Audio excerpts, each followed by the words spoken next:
Hello guys, ഞാൻ ഇന്നൊരു മീഷോ അൺബോക്സിങ്ങുമായിട്ടാണ് വന്നിട്ടുള്ളത്. ഞാൻ മീഷോന്നൊരു ഒരു വാർഡ്രോബ്, ഒരു ചെറിയൊരു വാർഡ്രോബാണ് ഓർഡർ ചെയ്തിട്ടുള്ളത്. ഇതിന് ചെറിയൊരു റേറ്റേ ഉള്ളൂ, അതുകൊണ്ടാണ് ഓർഡർ ചെയ്തത്. റിവ്യൂവും കാര്യങ്ങളൊക്കെ കണ്ടിട്ട് ഓക്കെ ആണെന്ന് തോന്നി. നമുക്കിത് പൊട്ടിച്ച് നോക്കാം. എങ്ങനെയുണ്ടെന്ന് അറിയില്ല, നോക്കാം എന്താണ് അവസ്ഥ, വന്നിട്ടുള്ള അവസ്ഥ എന്താണെന്ന് നോക്കാം. ഇതിന് നമ്മൾ സെറ്റ് ചെയ്യണം.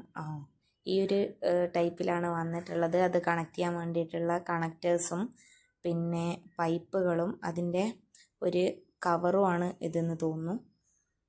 ഈ ബ്ലൂ കളറ് ഇതിൻ്റെ ഒരു കവറാണ്.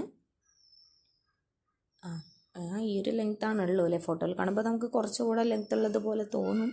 ഈ ഒരു ബ്ലാക്ക് കവർ എന്ന് പറയുന്നത് ഇത് പാർട്ടീഷൻ ചെയ്യാൻ വേണ്ടിയിട്ടുള്ള ഒരു കവറാണ്. അതിനെ കണക്ട് ചെയ്യാൻ വേണ്ടിയിട്ടുള്ള കാര്യങ്ങളാണ്. ഇനി നമുക്ക് കണക്ട് ചെയ്തിട്ട് നോക്കാം എങ്ങനെയുണ്ടാവുന്നു.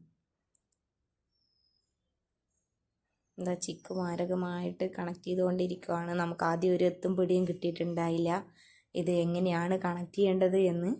പിന്നെ നമ്മൾ ഫോണിൽ ഫോട്ടോ ഒക്കെ നോക്കിയിട്ട് കണക്ട് ചെയ്ത് സെറ്റാക്കുകയാണ് ചെയ്യുന്നത്. കാരണം നമ്മളിപ്പോൾ പുതിയ വീടെടുത്തപ്പോൾ നമുക്ക് അലമാരിയും കാര്യങ്ങളൊന്നും ഇല്ല. അപ്പോൾ അതിന് വേണ്ടിയിട്ട് ചെറിയൊരു സ്റ്റോറേജ് കിട്ടുമല്ലോ ഇത് വാങ്ങിച്ചാൽ. അപ്പോൾ ഇതാണ് നമ്മുടെ ഐറ്റം വരുന്നത്. ഇനി ഇതിനെ നമുക്ക് ഡ്രസ്സ് ഇടിപ്പിക്കണം. അതേ, ചിക്കു ആ ഒരു ദൗത്യം ഏറ്റെടുത്തിരിക്കുകയാണ്. ഓക്കെ, ഇതാണ് നമ്മുടെ ഐറ്റം. ഒരു 450 ആ ഒരു റേഞ്ച് ഇതിനുള്ളൂ. മീഷോന്ന് കിട്ടാൻ കുറച്ച് ലാഗായെങ്കിലും കുഴപ്പമില്ല. നല്ലൊരു പ്രോഡക്റ്റ് ആണെന്നാണ് എനിക്ക് തോന്നുന്നത്. ഞങ്ങൾ കുറച്ച് സാധനങ്ങളൊക്കെ വെച്ച് നോക്കട്ടെ. പിന്നെ സിബും കാര്യങ്ങളൊക്കെ ഉണ്ട്. ഓക്കെയാണ്, സെറ്റ്.